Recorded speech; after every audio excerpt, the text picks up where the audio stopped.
नमस्कार मंडळी. प्रभू रामचंद्रांच्या कोणकोणत्या गुणांचे कौतुक करायचे हा प्रश्न आहे. प्रचंड लोकसंख्या असलेल्या अयोध्येचा त्यांनी उत्तम राज्यकारभार सांभाळला. त्यामुळे चांगले राज्य म्हणजे रामराज्य हे समीकरण तयार झाले. मनाच्या 30व्या श्लोकात संत रामदास स्वामी काय म्हणतात पाहू. समर्थाची या सेवका वक्र आहे, असा सर्व भूमंडळी कोण आहे. जयाची लीला वर्णिती लोक तिन्ही, नुपेक्षी कदा राम दासाभिमानी. समर्थाची या सेवका वक्र आहे, असा सर्व भूमंडळी कोण आहे. जो राजा एवढ्या मोठ्या राज्याचा, अयोध्येचा राज्यकारभार समर्थपणे सांभाळतो, अशा समर्थ राजाच्या भक्ताकडे, सेवकाकडे वाकड्या नजरेने बघण्याची कोणाची हिंमत होणार. राज्यकारभार करणे हा एकच गुण त्यांच्यात आहे असे नाही. ते पराक्रमी आहेत, दृढनिश्चयी आहेत, सत्यवादी आहेत, शौर्य संपन्न, धर्मज्ञ, कृतज्ञ अशा प्रकारच्या अनेक सद्गुणांचे कोठार त्यांच्या ठायी आहे. किष्किंधा नगरीत बली आणि सुग्रीव नावाचे भाऊ राहत होते. बली बलवान होता पण अहंकारी होता. सुग्रीव नम्र होता, रामभक्त होता. एकदा बलीचे आणि सुग्रीवचे युद्ध झाले. बली सुग्रीवाला भारी पडू लागला.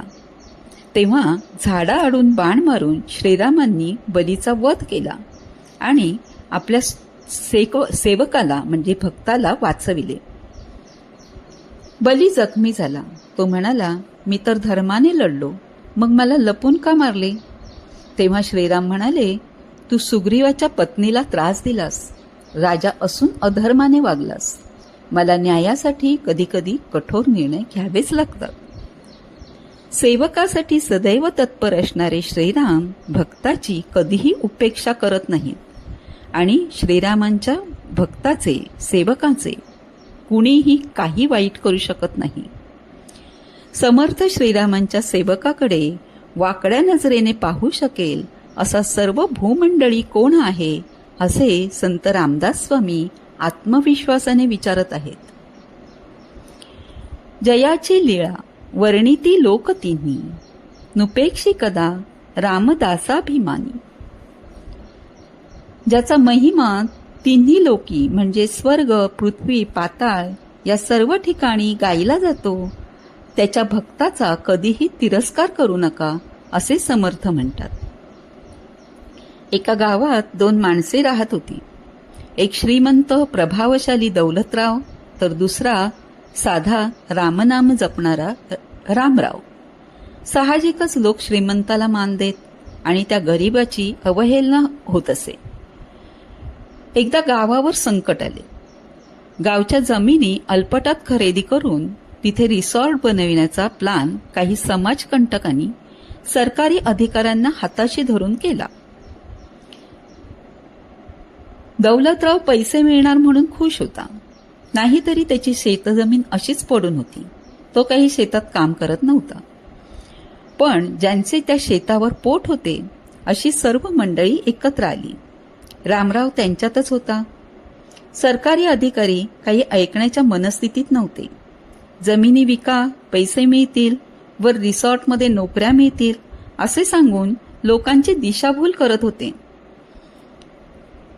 सरकारी अधिकारी एकदा मोजणी करण्यासाठी शेतजमिनीवर आले. रामरावही तिथे आला. त्याने मनातल्या मनात रामाचा धावा केला.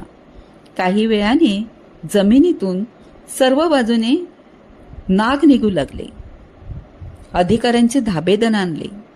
सर्वत्र पळापळ सुरू झाली आणि जमीन विकत घेण्याचा प्लान रद्द झाला. रामरावामुळे लोकांच्या जमिनी वाचल्या. आज आपण मोठ्या व्यक्तींचा आदर करतो, पण त्यांच्या साध्या, शांत, प्रामाणिक अनुयायांना कमी लेखतो.